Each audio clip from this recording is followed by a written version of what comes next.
introduction. This is 16th lecture of that series. And I find this to be very interesting, the country which we are covering. Though the intention of this monthly lecture series is to understand Romas in various parts of the world and to create awareness among the Indians about Romas and their situation in various countries. Because this monthly lecture series gives us an opportunity to understand the challenges and problems faced by the Roma community in different countries. We have already covered big countries like Romania, Turkey, and even Bulgaria, Hungary, Portugal, Bosnia Herzegovina. And today we'll be covering an interesting country in North Macedonia. When I say interesting is because some people do mention about Roma's linkage with Macedonia from the time of Alexander. Though generally people say that the migration of Roma was 1,000 years back, but one does hear about a phase of migration during the Alexander time, so which is much earlier than 1,000 years. And Macedonia is interesting in the other sense also, because in Macedonia, I think that is the only country where there is a municipality which has the Roma majority, and where Romani is also one of the official languages along with Macedonian. And I'm told the place is known as Shuto Orizari, which is close to Skopje. Which shows that yes, there is some sort of the power given to the organizations over the local authorities, which we will hear, I presume, from our speaker today, whether it is good, bad, how it sees it, and also the linkage of Alexander with Romas in that country. This lecture series has been well received, and it has been very useful for both Romas as well as Indians, because I don't believe all Romas knows about the problems which are faced by different countries by their community. And today's speaker is Mr. Deniz Selmani, who is the founder and program manager of Institute for Research and Policy Analysis, Roma. And I was just seeing in the Google that Roma is a very prominent NGO in Skopje and also in North Macedonia, and which plays an important role in trying to improve the status of Romas in that country, and also does a lot of research and analysis of the problems and issues which will be helpful for the Roma there.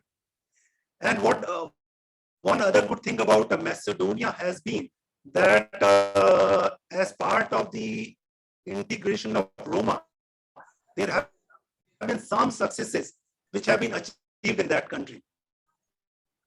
At this stage now, I'll request Mr. Zameer to introduce our speaker. Zameer, the floor is yours.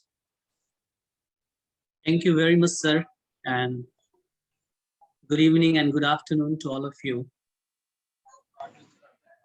As our chairperson, Ambassador Rajesh Sachdeva, sir, gave the overview about the center and the lecture, the 16th virtual lecture of the lecture series, which is on the subject of historical, economic, political, social, and cultural situations of Roma in the Republic of North Macedonia. Today, our speaker is Mr. Deniz, who is the founder, as Sachdeva sir mentioned. And interestingly, Mr. Deniz is also an alumnus of Obama Europe Leaders Program that is organized by the Obama Foundation. And he has been unwavering. He has been a researcher at International Foundation for Electoral Systems and National Youth Council in Skopje for conducting policy analysis related to electoral reforms and in the North Macedonia. And he has been fighting for the political and human rights of the Roma community across North Macedonia and Skopje, as his institution, Roma Litico, based in Skopje, and he is also based in Skopje. So I would like to provide an overview of especially the India-Macedonian Roma connection, as Sir mentioned about there are some references or some kind of narratives that the first migration from North Macedonia happened during the reign of Alexander the Great. But however, the first Romani people show, as per the documentary evidences, the first Romani people showed up in the medieval Byzantium countries in the middle of the 11th century. And it can be with certainty stated that Roma were present in Macedonia in the middle of the 11th century.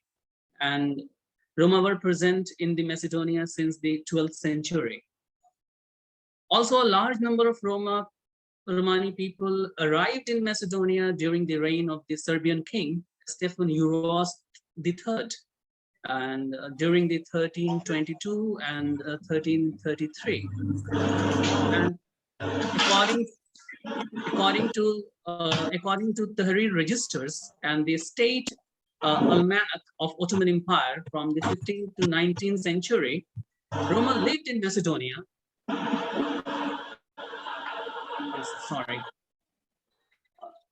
I'm sorry. Roma lived in Macedonian towns such as Tetovo, Skopje, Prilep, Bitola, and etc. as a blacksmith, artists, fortune tellers, animal trainers and tamers, rock makers, and a tinsmiths. It was also the fact that the Roma were forced to be assimilated by Turks and Albanians during the 15th and 20th century. However, they retained certain anthropological and cultural characteristics, which are the explicit reflections of Indian cultural heritage. As early as in 1948, the Roma of Macedonia started to organize themselves politically and culturally, and they succeeded in obtaining seats in a Skopje town council, and formed their own association that is known as a Fralipe, the Brotherhood. During the socialist era, Roma social and cultural organizations popped up, like the organizations like the soccer teams, boxing clubs, theaters, and music ensemble, all which notched up many laurels across Europe as well as in the world. Since the formation of the independent former Yugoslav Republic of Macedonia in 1991, Roma have been politically mobilized. As a result, the two Romani political parties were constituted, and which have achieved the status of National Political Party of Macedonia. Macedonia is the only country where, as also Sir mentioned about the Suto Orizari, the Roma-run municipality, which exists on the outer skirts of the capital Skopje. The municipality is the only local administrative unit in the world, and that has adopted the Romani as an official language. And it has several TV channels and broadcastings which are broadcast in Romani language. And the colorful flag, you can find the Indian flag and the colorful flag featuring the Romani wheel, the Indian charkha, which refers to the Indian origin of Roma people. And Macedonian Roma have a very strong bond and a special relationship with India, which can be seen in their culture, in the traditions, rituals, physiology, way of life, the values, and the major social organizations. Actually, today our speaker is expert at, he is going to deliver the very insightful and comprehensive speech. So we are very interested in listening to him. So now I request Sachdeva sir to proceed the lecture. Thank you very much, sir. Thank you very much.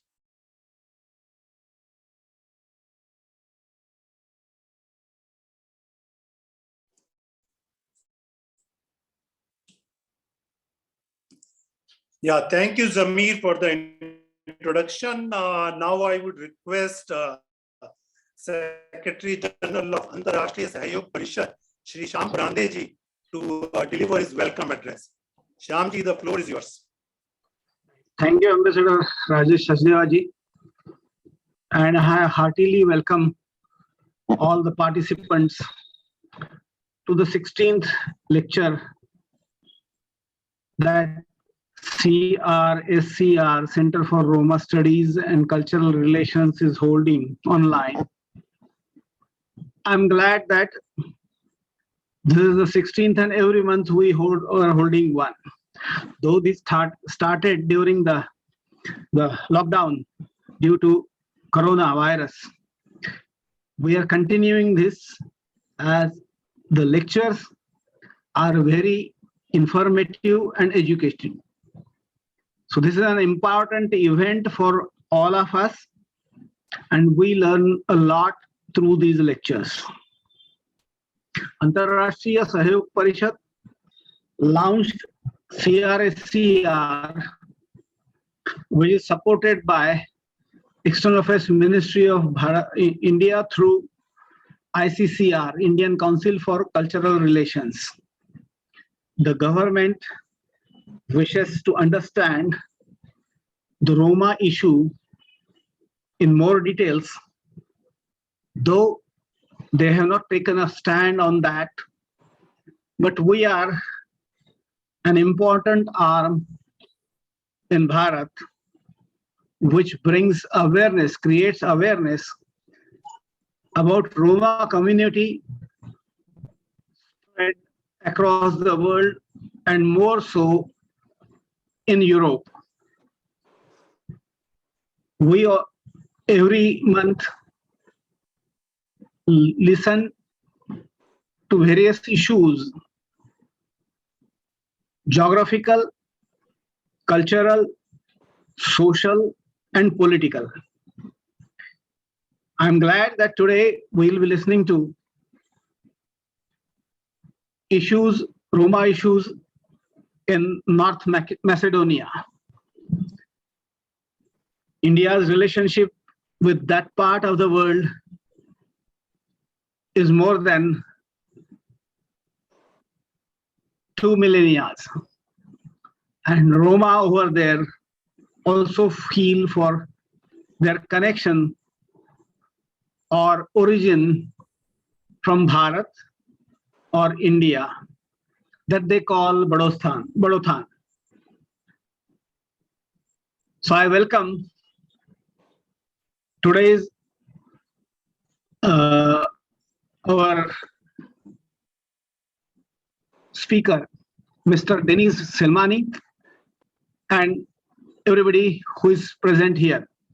Welcome very much, and I'm sure we'll have great listening today, understanding the issues that concern Roma community in Macedonia. Thank you very much, and namaste. Thank you very much, Shyamji, for the welcome address.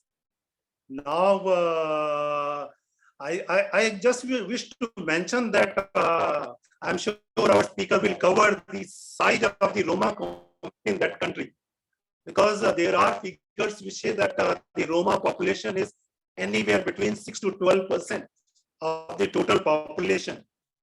And there is also mentioned that Roma community, the Roma ethnic group is specifically mentioned in the preamble of the country's constitution.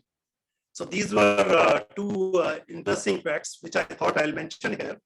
And now I'll request our speaker, Mr. Deniz Selmani, to deliver his lecture on the topic historical, economic, political, social, and cultural situation of Roma in the Republic of the North Macedonia. Floor is yours, Mr. Deniz. Please go ahead.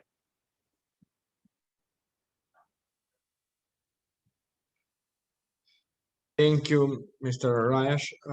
Thank you, Zameer. Thank you to Shyam Parande. Thank you to everyone for being here, and it is my pleasure to as I said in the beginning, to talk with you, with everyone, and sharing how actually started the Roma emancipation in Macedonia, and what is current situation, and what are the challenges, but also I would say what are the positive elements for future maybe. So I have PowerPoint presentation, but I think that I don't need it, because I want to have a bit more open discussion and I mean, it's not lecture, it's more I would say discussion with every one of you. And I would like to start by saying that as it is interesting that last year in Macedonia it happened, the census after 20 years, where the number of Roma has been decreased for 7,000, which was officially it was 52,000 in 2001, and in 2023 we are around 46,000. However, these numbers are official, and as a member of a Roma community, we don't really we recognize this census, because according to our mapping that we did just before the census conducted by the State Statistical Office, we knew that there will be attempts of assimilation of Roma and showing the numbers of the rest of the communities living in Macedonia. As you know, Macedonia is very multi-ethnic country. It's one of the most multi-ethnic country, I would say, maybe in Europe. So we had a huge efforts of advocacy and campaign during the census to promote the Roma identity and to show to the Roma, but also to the non-Roma, that we are here and that we lived here since, as it was mentioned, since the 11th century, I would say. This is also written in many historical documents that can be found, not only in Macedonia, but also all around the Balkan countries. But let me start with my initial idea how I wanted to start the lecture, the discussion today. So it is interesting. I will start to say that, as I mentioned right now, according to the registers of Sultan Suleiman I the Magnificent, in the territory of Balkans, there were a total number of around 14,000 households, or approximately around 66,000 Roma in the Balkans, of which around 4,000 households were living of today North Macedonia. And it is interesting fact that I found it like several weeks ago, that during the Ottoman Empire there was a person named Ilya Naumchev, who has been a barber living in the today city Prilep, who in 1967 sent a letter to the newspaper called Macedonia in Constantinople at that time, and today Istanbul, where he in the letter to the editor, he actually for the first time by mentioning several things implies of creation of its own state. So in his letter, he initiated the creation of his own system of education, his own church with services in Romani language, and all of this somehow led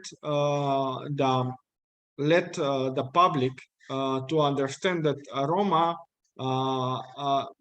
guy from Prilep actually implies creation of its own state, and his mobilization, because he was barber in his shop, was quite intensively, and he he had I would say good good number of people who supported this idea, and at the end, actually, he became a priest in the church, and he had services in Romani language. However, all others, it doesn't happen because of the strong, I would say, legislative that Ottoman Empire had during this time. So this data actually points out that this was, I would say, maybe the first political emancipation of the Roma community during the Ottoman Empire, and maybe in the history of Roma living right now in North Macedonia. And then I will move a bit more into the previous century. So as you might have heard about the brothers Ramis and Hamid from Skopje, who were well-known partisans who died in one of the many battles fought for liberation of the fascist occupation, and their participation and courage in the war is not properly documented, but the knowledge of these partisan fighters by most Roma is from generation to generation has been taught about their heroism, and the poor knowledge of the Roma in Macedonia during the Second World War still confirmed that Roma has been victims of the atrocity of the Nazi regime. Why I'm saying that? Why I'm saying this? Because it is important to say that during the Roma genocide in North Macedonia, as you might know, Macedonia has been has been in territory bigger, and many states were trying to take some part of Macedonia, and many of the states of the archives who are not in Skopje and are not in Macedonia, and most of the atrocities that happen are in other countries and are not really open for Roma researchers.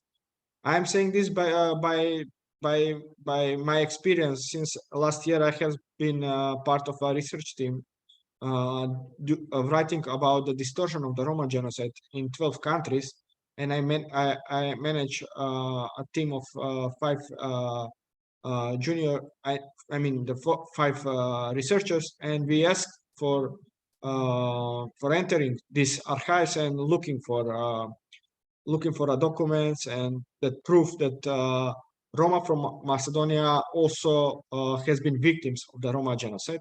And now, actually, the findings, among the others, is that the abuse and the humiliation of the Roma has been not only by the German military, but also by the Bulgarian, as Bulgaria at that time is supporting the Nazi regime.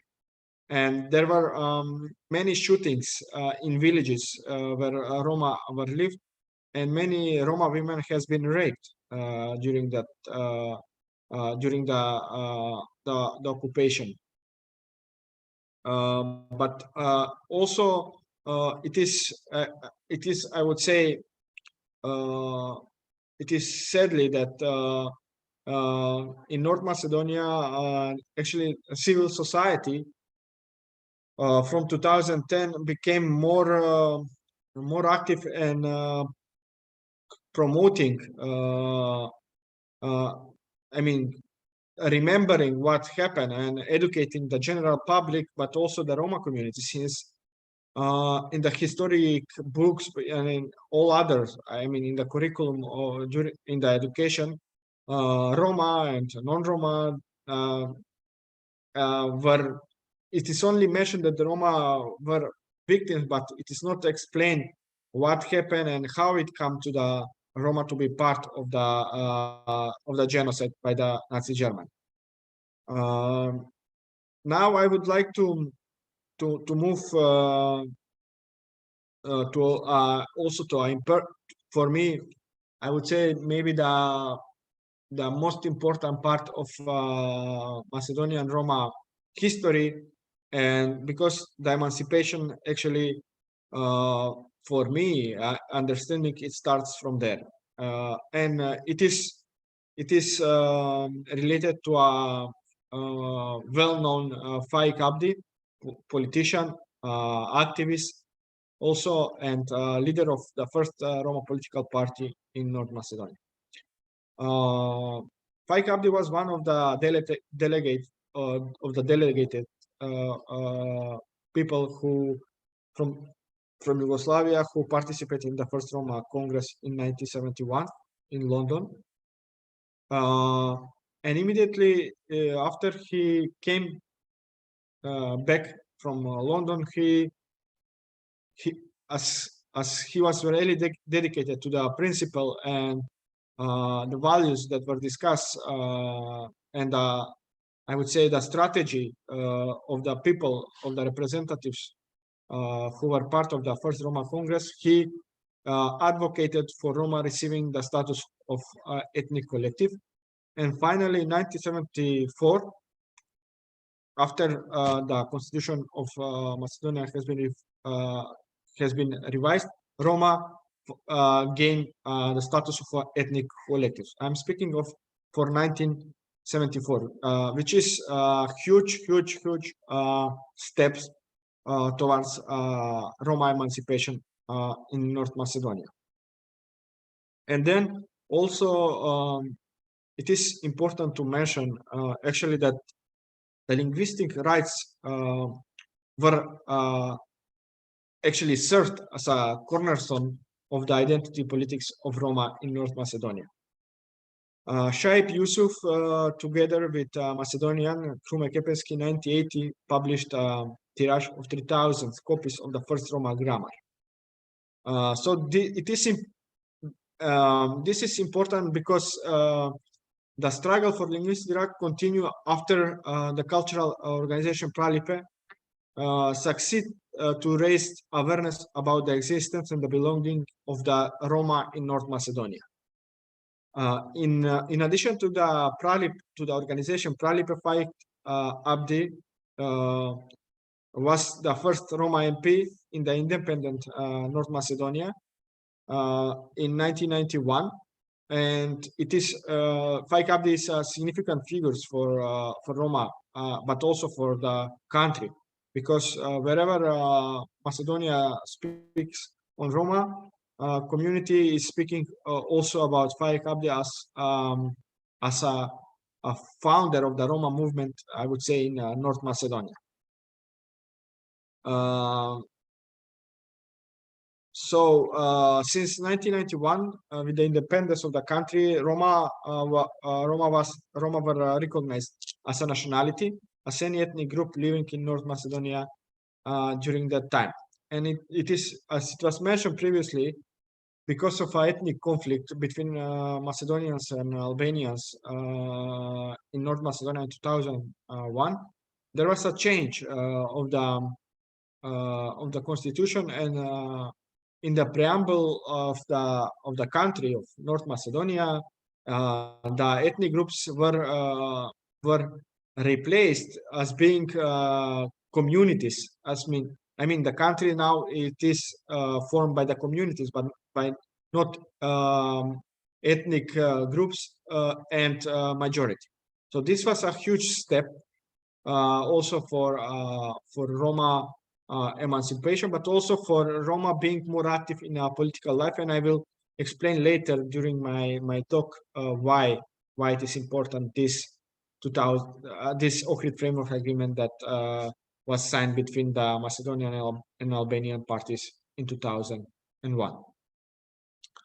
And now I would like to speak a bit more about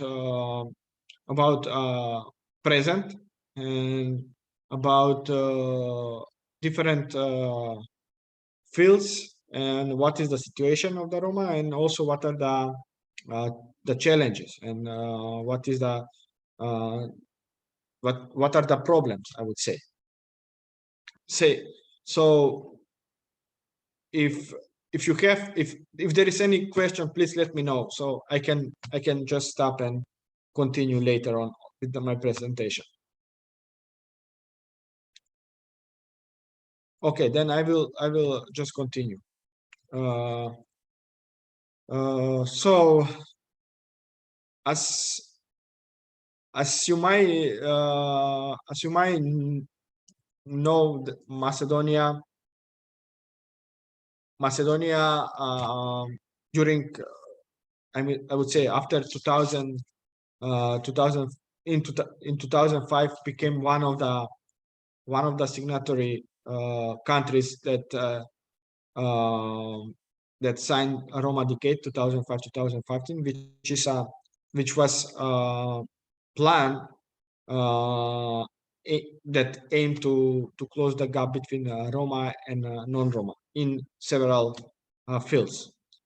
From Roma Decade, Roma Decade 2005-2015 was actually an initiative by the World Bank with the Open Society Foundation and many other European Union and many other donors somehow to help Roma with inclusion policy. In 2015, there was I would say somehow discussed among the activists, but also among the politicians, the civil society, what in Macedonia that actually the biggest effect impact it has on education, and I will explain why on education also. But before that, I would like to say that also national EU at that time as a requirement had that all aspiring countries who wants to join Macedonia should develop Roma national strategies. Macedonia until now had implemented two. One was 2005-2014, and the second was 2014-2020. And currently there is a new strategy that has been developed this year, and it is 2020-2030.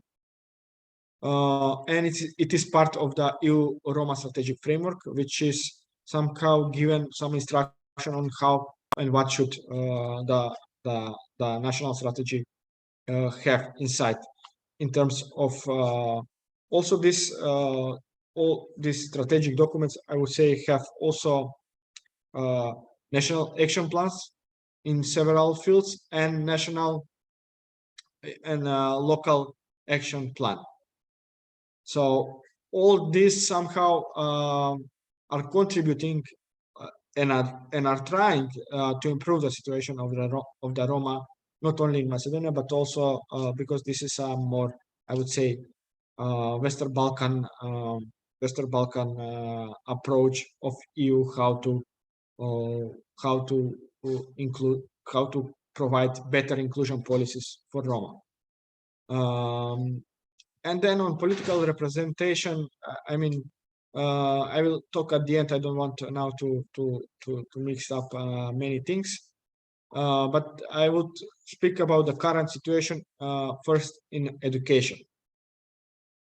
Even though the analysis in 2015 implied that for North Macedonia, the biggest achievement is in education. And why it is in education? It is because mainly the civils, there was a consensus among the Roma in North Macedonia that the focus should be education as a first step, that we need Roma well educated, increase the number of Roma who graduate from the primary education, from the secondary education, and higher education. But until after 2015, it is interesting to say that even though the country has a law that the secondary education is is obliged, and everyone should finish secondary education, there is still a problem with finishing secondary education. In primary education, there is as issues. What we can see is the low attendance of the children and high dropout rates, and this is mainly because I would say it is mainly because many after 2001, after Macedonia became I mean, the Roma and in general the Macedonian population can travel freely around Europe. Many Roma are migrating from North Macedonia. I mean, they're going for 3 months in Europe and then comes back, and this serves as a strategy, I would say, to work there on in the gray economy and then come back in Macedonia. And this has been a huge issue because after the state understand what is going on in EU as well, they imposed, I mean, Macedonia imposed some strict rules which broke the rule of everyone freely traveling in the world. So as a Roma activist, I mean, the civil society it was organized and advocated that this practice should be for this EU should react, and it reacted, and after some period, after 1 year, 2 years, this practice stopped. It happened also to me to be stopped and to be asked why I'm traveling, asking for so many documents in order just to prevent Roma to leave the country. So this was also some kind of practice that the country had. And then regarding the secondary education, the biggest progress compared to the other areas from the strategy for 2002 is in the field of education, and this is mainly because in the secondary education there were scholarship for Roma students, but there was a measure to reduce the criteria for enrollment in the secondary education in the public high school, and introduction of mediators and tutors during the process of education.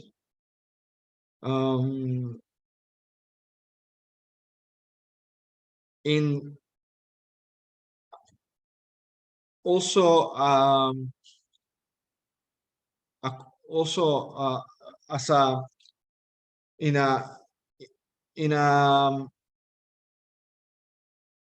in a higher education, the number of Roma students enrolled in the first year since 2015 is decreasing from year to year, and many Roma because of the of not having opportunities to work on their profile, but also because of the low salaries are just moving, as I'm saying, to work in some European countries. And now I would like to say also that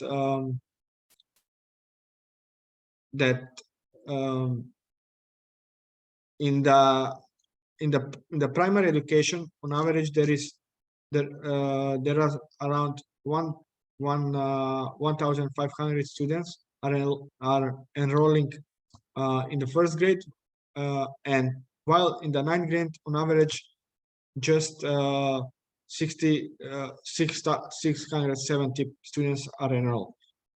And if these data are taken continuously, it is noticed that in the secondary education, on average, around 500 students are enrolled in the first year, while in the third year only 348.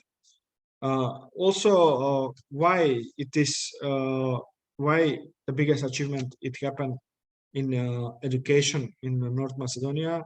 It is because there was also affirmative action that there is a quota for university, which gives 10% more points if some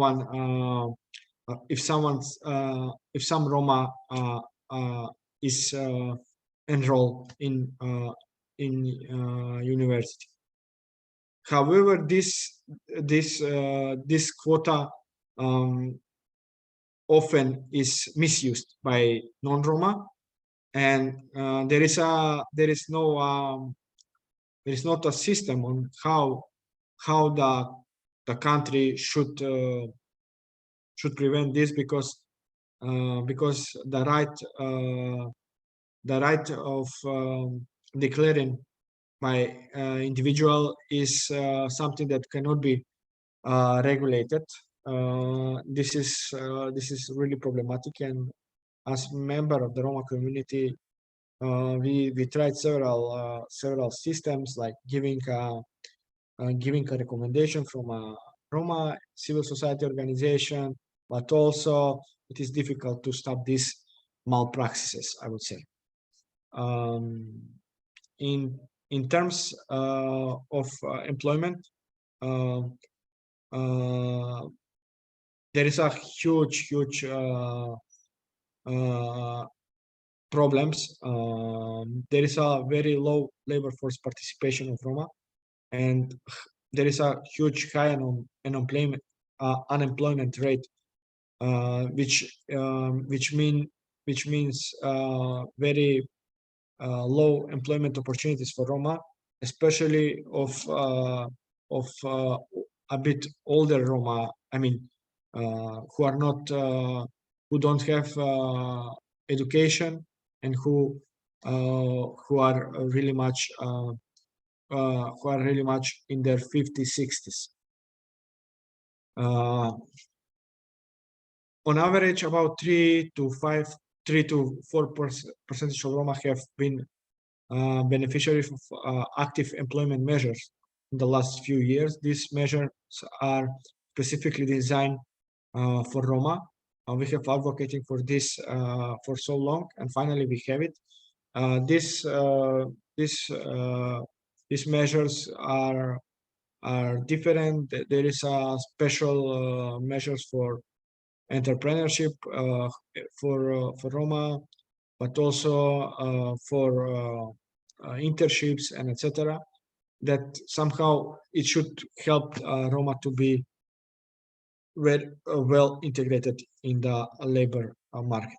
It is this interesting trend, because previously it was not popular Roma to work on the services in North Macedonia, because of the physical appearance, but also about the huge stigma and anti-Gypsyism towards Roma. In the after the COVID happened, and as I said, there is a huge brain drain in Macedonia, and there are not so many people who can work, I would say, the low paid jobs. The employees, actually, because they don't have a choice, now they started to employ more and more Roma especially in the services, in the markets. So to some extent, this is some positive trend, I would say, because at least now Roma can be employed in the services, but also they can contribute to the national budget by paying the taxes. because there was also scapegoating that Roma are not taxpayers and they don't contribute to the country, which was of course not true, but the majority as often explaining portraying Roma as a lazy community, which is totally not true. Given that the levels of educational attainment are lower among the Roma, it is also this reflects the employment prospects and their employability. Young Roma women have lower rates of attending qualification and skills training than young Roma men, who are more likely to be included in the qualification of the training process. 92% of the unemployed have no primary education and primary education. 7.7 have incomplete secondary and completed secondary education, while 0.3 of the unemployed have higher education and master's degree. From a gender perspective, the percentage of women without primary and completed primary education is 94. Only 6% have incomplete secondary and completed secondary education, while 1% have upper and higher education. And according to the waiting time for being employed, 66% of the unemployed are long-term unemployed and have no education or primary education, while 3% of the long-term unemployed have incomplete and completed secondary education.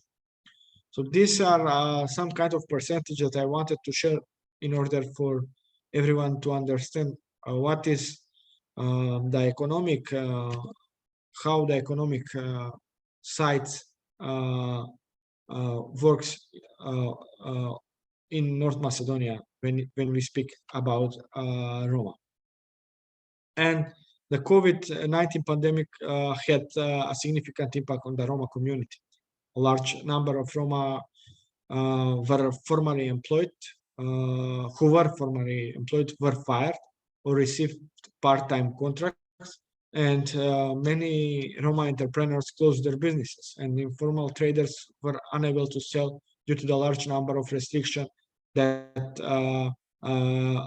Macedonia had. A significant proportion of Roma who were hired as hygienists stopped their activities, while informal collectors of secondary raw materials faced reduced purchase prices, but also an inability to sell their raw materials. So this situation undoubtedly contributed to the increase of unemployment in the Roma community, but especially contributed to increasing the poverty level among Roma.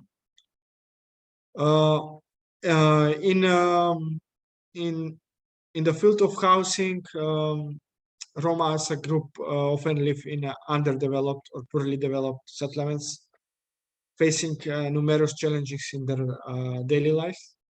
These challenges led to a negative perception by Roma of Roma by non-Roma communities, which leads to discrimination in various areas and low quality of life. These facts additionally contribute to a lower school attendance, lower employment rate, shorter life expectancy, higher mortality, higher migration rate, higher participation in the informal economy, and etc. And COVID-19, I am also mentioning COVID pandemic just to highlight all the systemic shortcomings. In the field of infrastructure and housing, it could be seen that in period 2020, most Roma settlements didn't have and still didn't have access to water, sewage, and asphalt roads. And it is critical through the period that the recommendation by the country and by the World Health Organization for frequent hand washing and disinfection of the streets were not provided in the Roma settlements due to the lack of the basic infrastructure. Also, regarding the legalization process of illegally constructed buildings, there is still no mechanism for monitoring the requests submitted by the Roma and according to some previous analysis by us, the Romalitico, and about 28% of Roma have not regularized their home due to the lack of the urban plans in the municipality for those settlements or inability to cover their financial cost. And then given the fact that one of the main obstacles is that the plots on which the houses of Roma families are built are not urbanized and are not included in the general urban plans or the detailed urban plans, actually it slows the implementation of the measure that the country have undertake related to the preparation of legalization of the Roma settlements also has a negative impact on the Roma. And I will move on the next field, which is healthcare. As I mentioned previously, there is a huge, there is a huge infant mortality rate of Roma participation in the total number of deaths. According to the indicator for measuring the infant mortality, it can be noticed that during 2019 in the Roma community, it is 10.4 per 1,000 inhabitants, which is relatively high compared to the other ethnic communities living in North Macedonia. The short life expectancy of the Roma has been documented in many reports, with the results of the State Statistical Office indicating that 7% of the Roma community die at the age of 25 to 44, while 37% die at the age of 45-64. If we compare with the old age pension, only 45% of the Roma can receive an old age pension, while for non-Roma, the average percentage is 70%. Socioeconomic, also the socioeconomic determinants of health status. In general, the health status of Roma is worse than the rest of the communities living in Macedonia. And the reasons are usually related to the bad socioeconomic situation of the community, and it is manifested differently in certain groups within the Roma communities. In the winter days, there is an enormous air pollution in Roma areas due to the way of heating. According to a survey by the regional report on Roma, 87% of the Roma and 81% of the non-Roma use solid fuels like coal and wood to heat their home. Unfortunately, no air meters have been installed in many settlements, nor in the municipality of Shuto Rizali, so that the air quality in these parts can be checked. In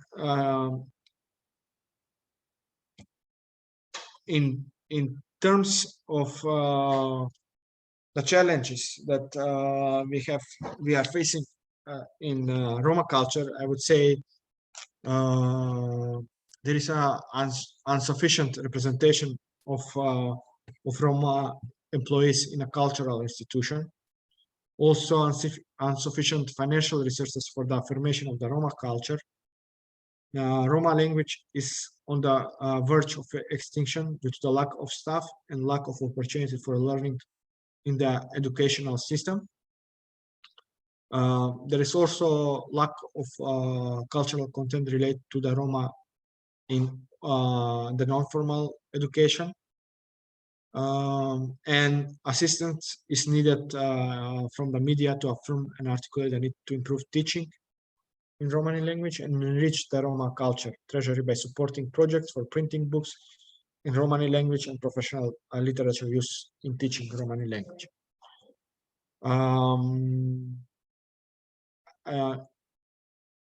then in terms of poverty, there is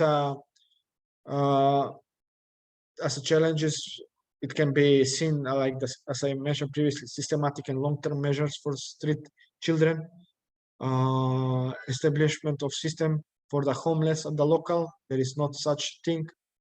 High rates of children not enrolled in the preschool and primary education, and also in the field of I will move now in the field of anti-Gypsyism, which is anti-Gypsyism, as you might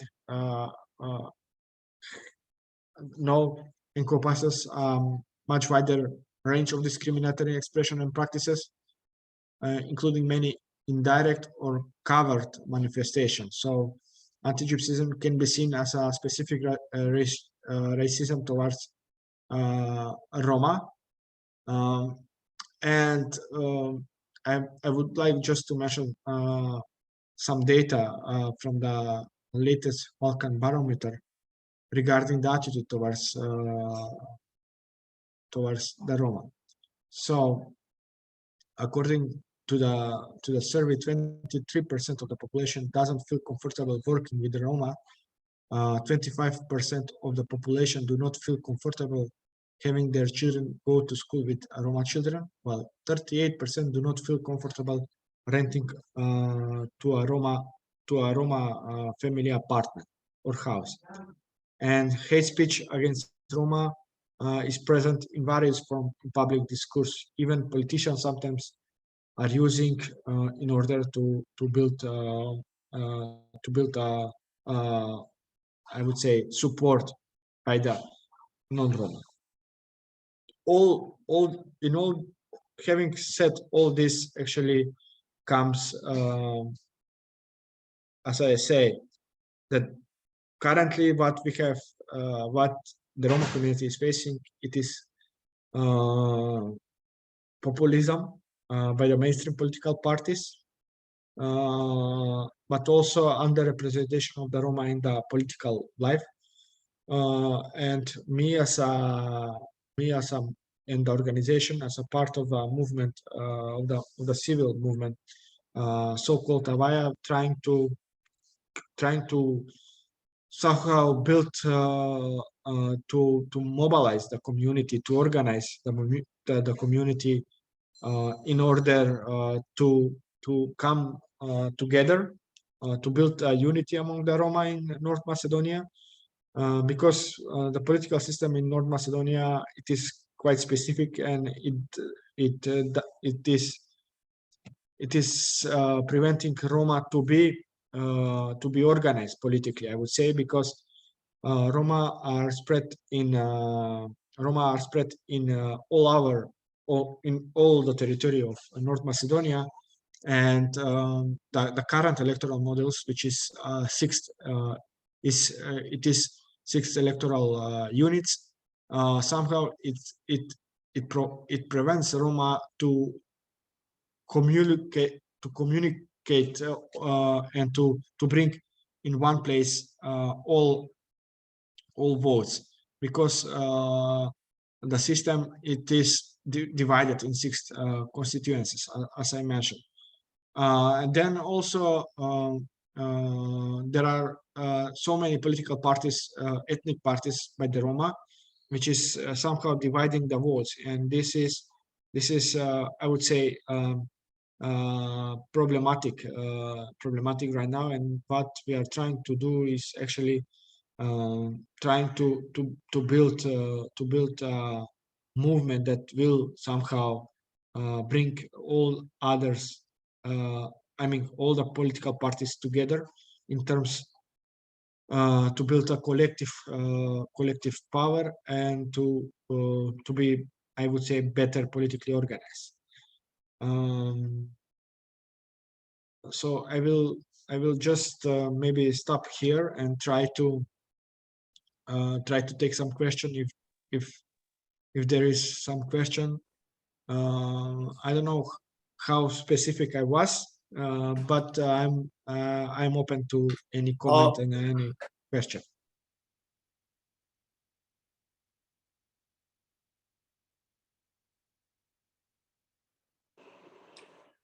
Thank you very much, Deniz, for your excellent presentation, which has been very educative.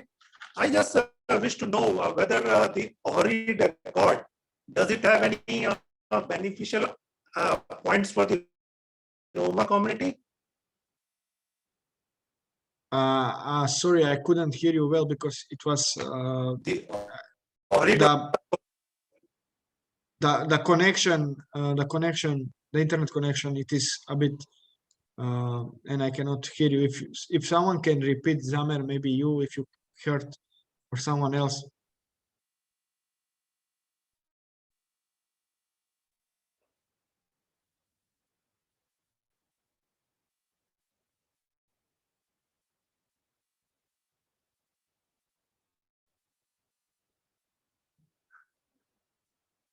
in your presentation, you mentioned that there is a quota for in education system for Roma. Is it for various ethnic groups or is it based on economic factors? It is only for Roma. It is not for the communities, and it is because of the efforts and the declaration that the country have been.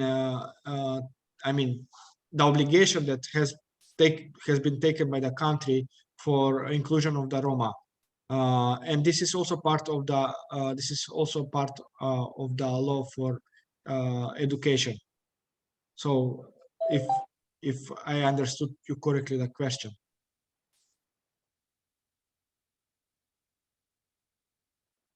Yeah. Deniz, can you shortly describe what effect was after government when they support? What is the clear results? Because I can say all this economical or politician or educational support for Roma in Macedonia, that was like experimental activities, I can say. What was clear results? What is improved in Roma community? Well, it is. I would agree that maybe it was experimental, that because it was the first time that there was such steps has been taken, having in mind that Macedonia is still young democracy as a country, and it was something new. But because of the of living of many communities, different community, it is very multicultural. I would say, in terms for Roma, what was the biggest achievement? It was because before 2001, there was not so many Roma, educated Roma. It was and it was some article that it was written. It was just 3 people who have finished a university degree, and right now we have more than I don't know the exact number, but I believe it is more than 500 Roma who have finished university degree. And Can you also, say, yeah, and also most of them, I would say not everyone, but majority of them are somehow are involved in a Macedonian institution working for the country, but also being responsible for the inclusion policies that I have already mentioned, some of them, and the programs that are part. So this I can say maybe it is the biggest achievement of the Roma decade and the Roma strategy 2005-2015. If you have additional, please. You mentioned free students or people who graduate in which long period? It is 1991 2001, I think. And today is 2022, and but you mentioned free students which graduate is like 3 years time or 5 years time, or how many years time they become? I mean, high educate? It is specific. So I'm saying that from 1991 to 2001, there were only 3 people who have graduated from university. And yeah. And from 2000, I mean, this is there for the period. So I don't know specifically for how long, but from 2001. No, from 2005 to 2020, I believe there is a more than 500 students. So this is like how many years? 22 years, maybe 20 years. And Mr. Deniz, how many Roma in Macedonia in total? Roma. According, this is what I was saying in the beginning. We had a census this year, and officially, there is 46,000 Roma. Unofficially, and this is I can say this with my biggest confidence, because I was part of the methodology doing the mapping before the census of the Roma, that there are between 80 to 1,100 Roma living in Macedonia. Why there is a huge gap? Because of the of assimilative practices and using the poor economic situation of the Roma as a community, mainly did by the Turkish minority living in Macedonia and Albanian minority. And this has been done not directly by the communities, but by their organization, supported by their national states. Like there is a specific foreign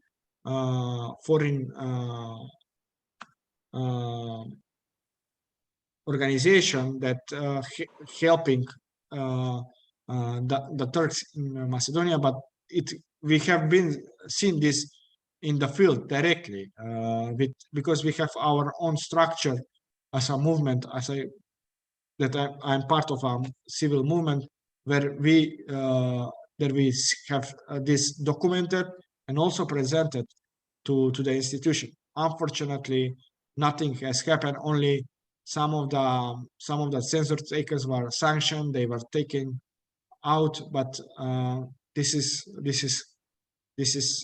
has been the situation. I am psychologist and I'm Roma from Latvia, and I'm health and social care specialist. I'm social educator, and I've been in Macedonia many times, conference and other activities. General, I know picture what's going on there. General, I've been crisis center in Macedonia, Skopje, have a social crisis center, kids walking around, and then teacher collect pupils from street and etc.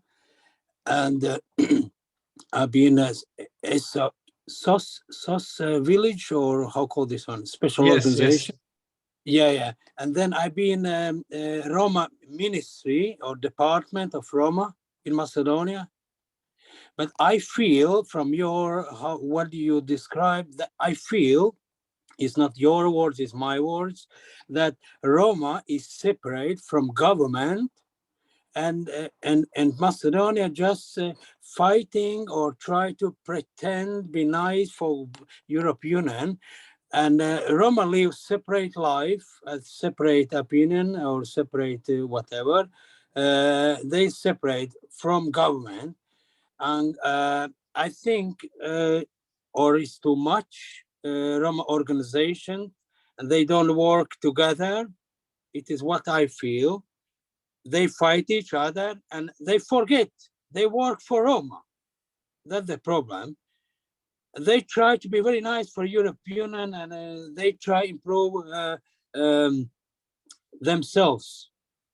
That's why You mean the Roma employed in the government or the country? General. Aha, okay. Feeling. I get it. I'm Okay. not complaining specific, but I feel, because that's why you said is many thousand Roma, and your example mentioned a free student. How can it possible?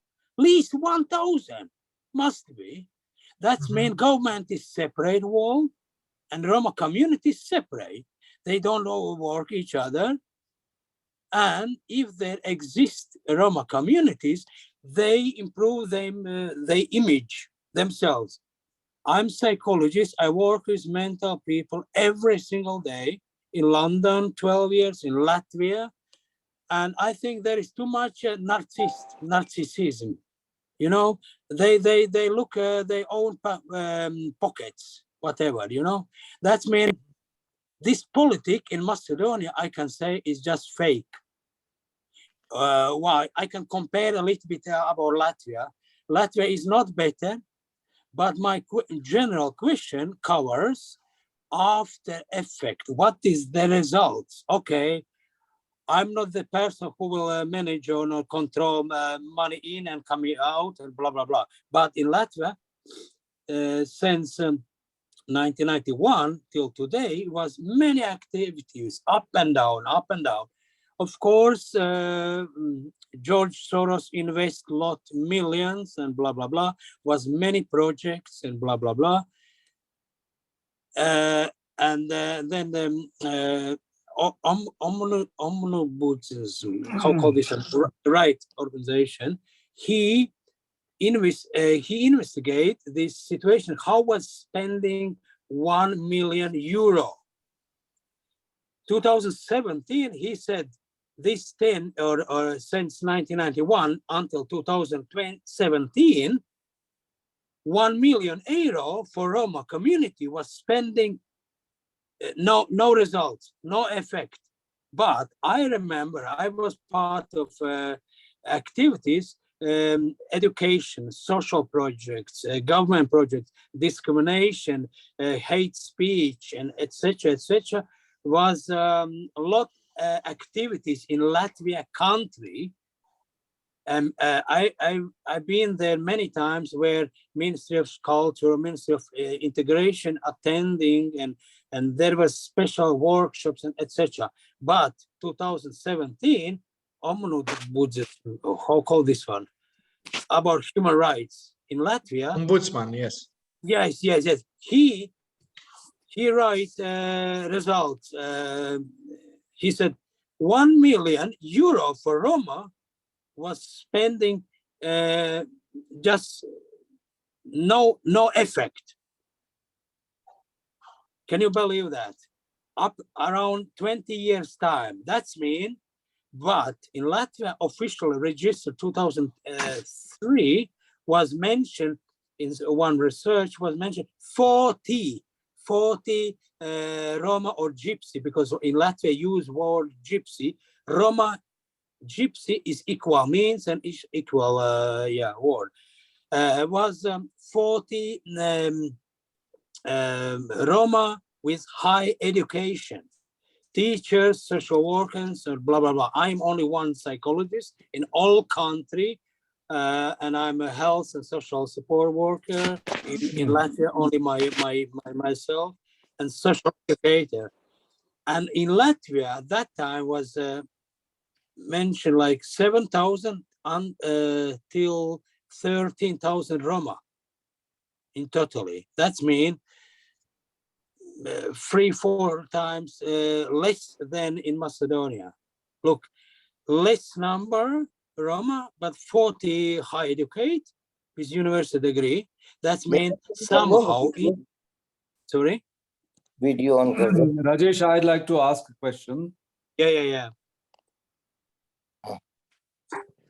Please.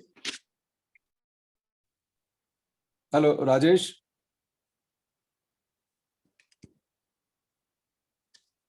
Yes, sir. You can. Yes, sir. Okay. First of all, I'd like to thank Deniz for a very informative lecture.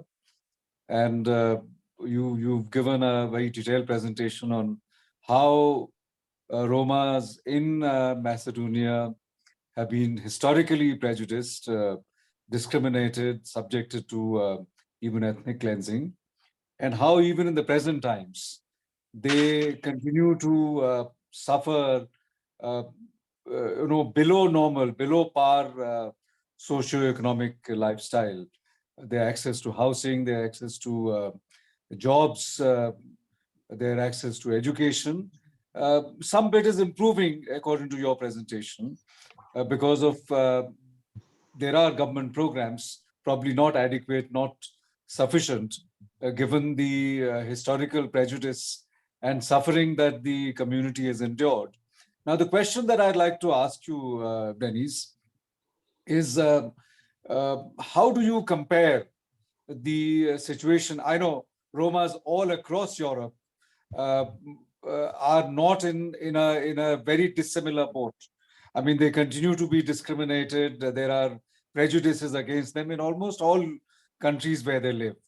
Now, the question that I want to ask you, how would you compare their situation in Macedonia as compared to with the Romas in the other European countries? Yeah, thank you for the question. This is very often Macedonia is used as an example, even for the European, for the members of the European Union, to be present as a positive example, which is true to some extent, because I have lived in Hungary for 4 years while I was doing my master's there. But comparing to the rest of the European member countries, I would say Macedonia has the privilege, because it is a small country, to be much better organized, and because of the multiculturalism that has, because there are many communities living in Macedonia, and especially because of the Ohrid Framework Agreement after the civil conflict that we had in North Macedonia between the Macedonian and Albanian who were perceived, I would say, similar to Roma now as a second-class citizens, not having right to education in their language, not having right to be employed in the public administration, even though that was not, I would say, that was not by the constitution, but the power that being proud of Macedonian identity, you cannot. It was not given for the rest of the communities to be equal as the rest. And after that, after this Ohrid Framework Agreement, I would say, even though that was signed because of the Albanian fighting for their rights, many other communities also benefited. But now what is happening actually, it is that Macedonians and Albanians achieved their political agenda. I would say they achieved what they wanted, but the rest of the communities still are far, far behind. I would take, for example, the employment in the public administration.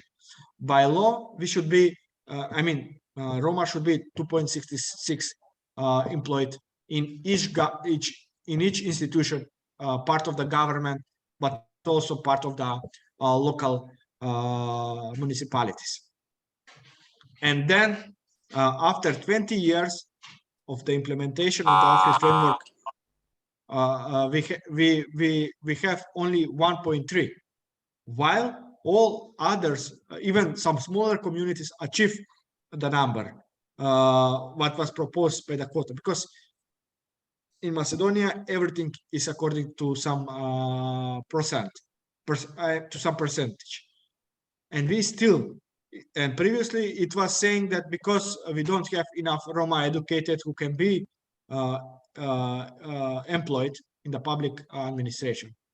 And now we have them, we have Roma educated, we have even much better Roma prepared to govern some of and to lead some of the state institutions, but it is not.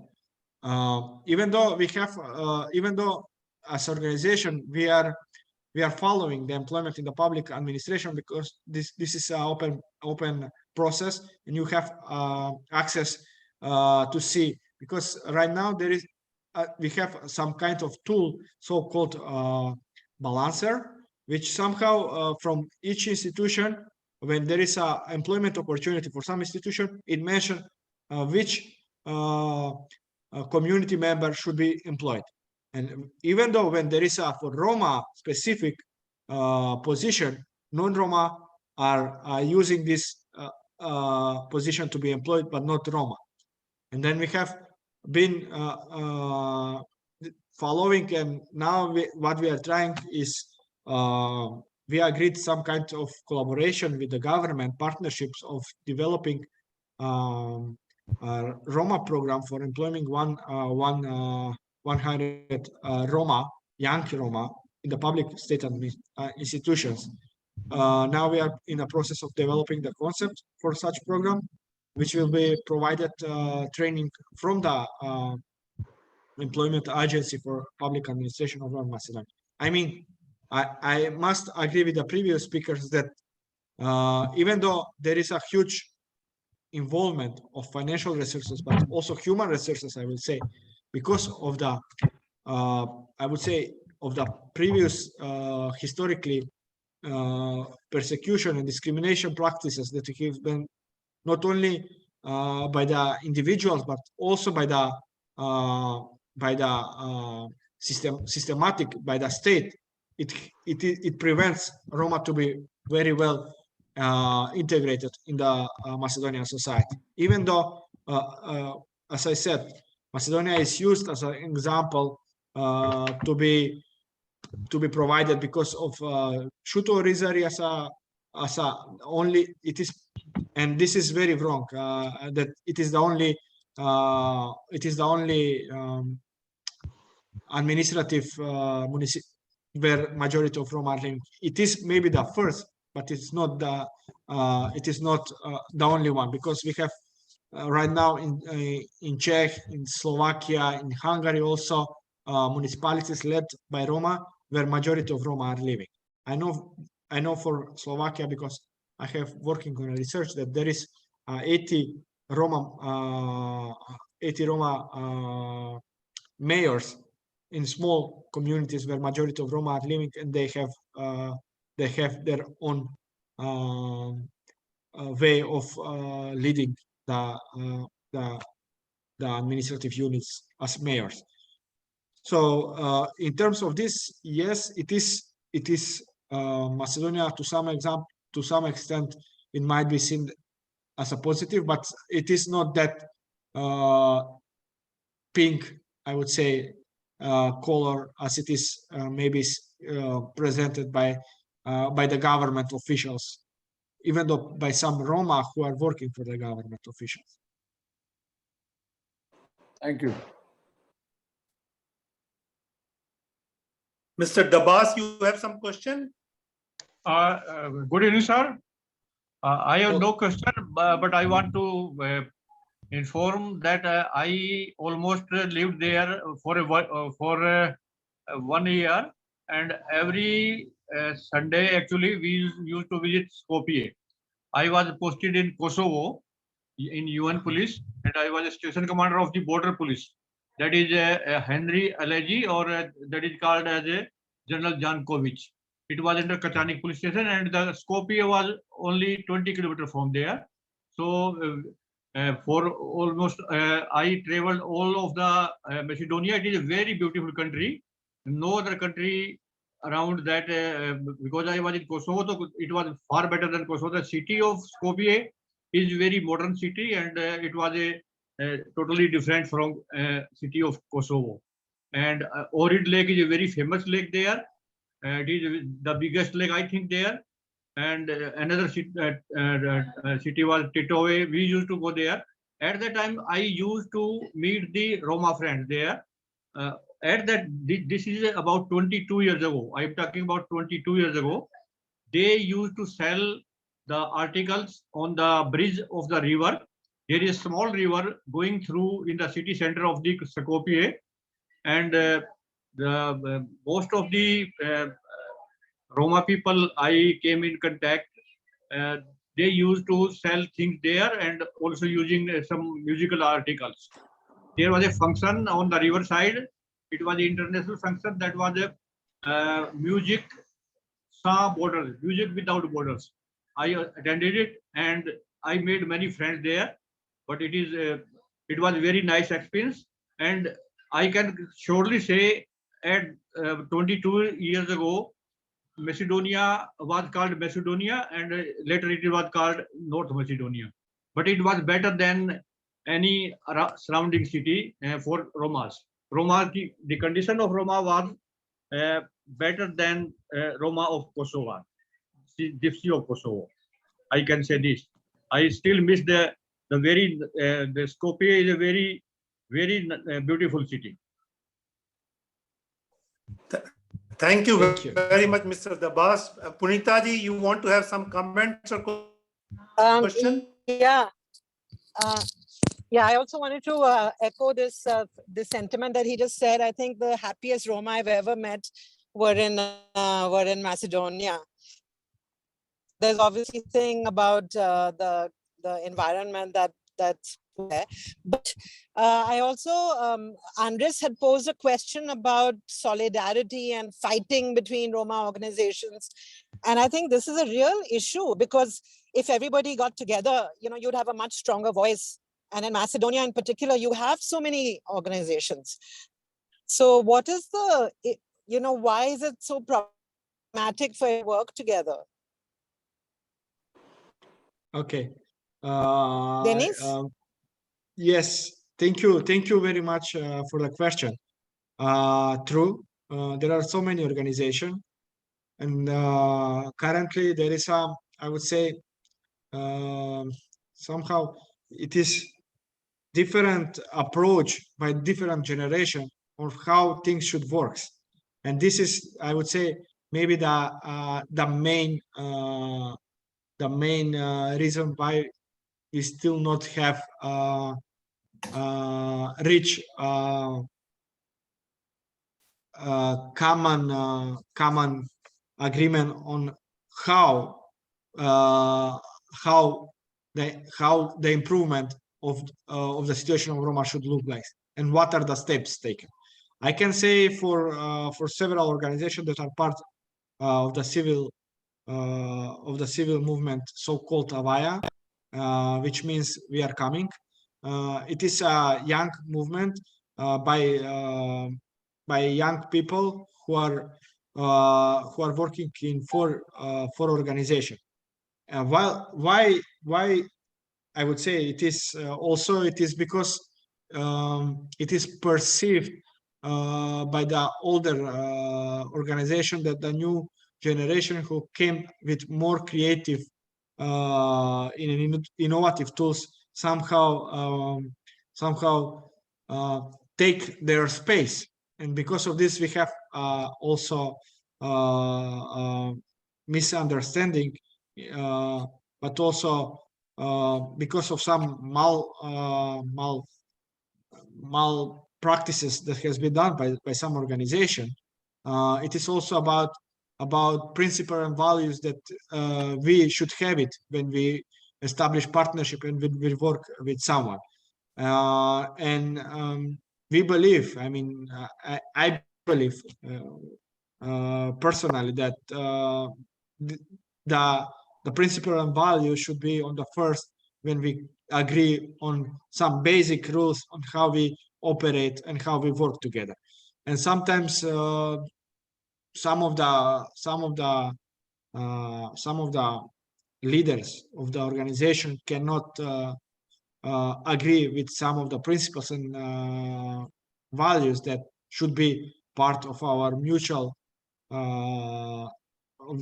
cooperation further. So I would say this is the main reasons why still there is a huge there is a not built some kind of solidarity between the leaders and the organization of the of Roma in North Macedonia. Even though Macedonian Roma civil society is perceived as maybe as a as a stronger in Europe after Romania and some big countries. Thank you, Deniz. So we are, I think, now running out of time. So before I close, I see Zameer, you want to, but make it very brief, a short comment or question. All right, thank you very much, sir. I have one question. As I heard your speech, and Roma were identified as a separate ethnic group and received equal status that guaranteed the freedom for preserving and development of their own culture. There is a conducive environment to preserve, promote, and profess their own culture and their ethnic culture. There is a strong political mobilization of the Roma community, as also you mentioned. There are a strong civil society organization in Macedonia, a lot of NGOs and non-profit organizations working for the welfare of the Roma community. Despite even the Macedonia being one of the first homes for Roma community since after their migration from India, northern India. However, despite all these favorable environment milieu, the Roma people are losing their ethnic cultural features and characteristics. What are the reasons? What do you take? Because as compared to the other European member states or anywhere in the world, Macedonia is one of the very friendly and congenial country for the Roma community. And since their first migration in the 11th century, though there were a lot of some fringe incident happened, as you mentioned that about the Holocaust, but I heard from the different speakers in our conference, the Roma from Macedonia have not been taken to the concentration camp. So some speakers from Macedonia, and he is a politician, by the way. So I want to know what is your stand and take on why the Roma people are losing their ethnic cultural characteristics and features despite all these favorable conditions and situations. Well, thank you, Zameer, for this question. There are many reasons why. First, as I mentioned previously, until from the independence from 1991 of Macedonia until 2001, even though Faik Abdi succeed, I would say succeed in terms of how he agree with the state and with the leaders to have the first Roma program in the national TV station, to have the first Roma radio, to have the first Roma municipality, and etc.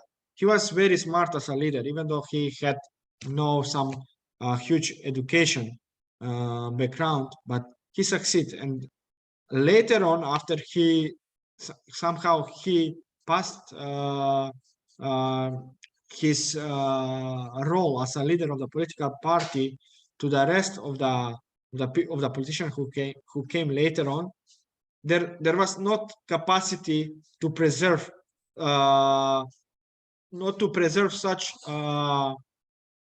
such steps towards holding the identity as a strong base for doing politics, but it was then moved towards inclusion policies, which is also something that I have seen while I was analyzing in one of the research. And after it is difficult to say why it was this, because it was not put later on when the Roma inclusion policies as a documents, and as it was somehow forced by the European Union. It was not part of any document. And for the first time from this Roma inclusion documents, my colleague who were working on writing the new Roma strategy 2022-2030, for the first time we will have specific objectives towards Roma, and will have as a field Roma culture and objectives and an action plan on what should be and how should be improved. I think that this is the reason that many of the advocacy that has been done, but by also not only by the politician, but also by the civil society, because right now it can be seen just only one Roma organization that, or two Roma organizations maybe, that are focusing and are working on preserving the Roma culture and the Roma language, which is very, very much problematic. And I have seen this more specifically while we were doing the campaign of the during the census, when we tried to promote and to find as much as we can articles and provide video content, pictures, organizing talk shows on the Roma culture, and everything what we had, it was before 2001. Nothing happened until 2001. So this is also problematic. And one other reason is because we don't have any Roma working in the Ministry of Culture. Because what I can see, it is wherever we have in the institutions Roma, we have much better implementation of the politics and the programs related to Roma. I don't want to take more time.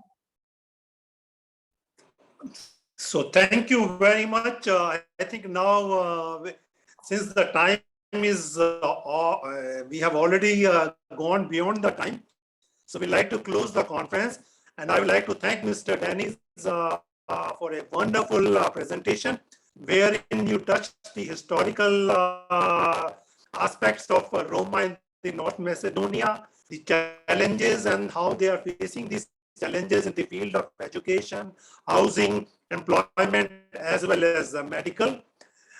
So which is very useful to know about the positive development as well as the issues which need to be really attended to.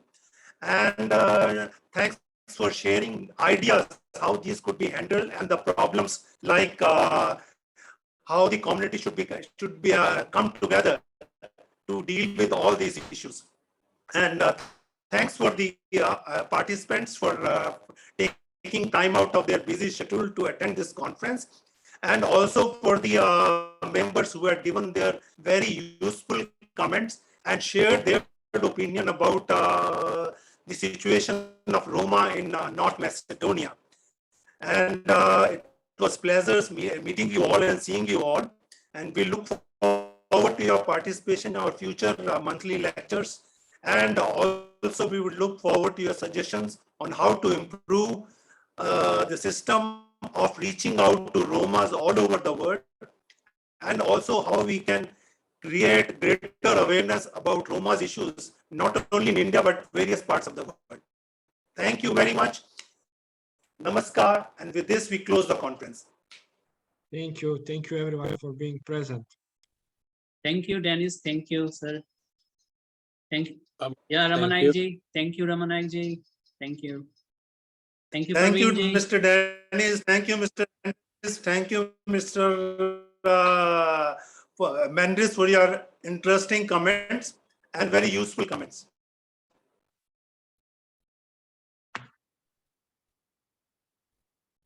Thank you.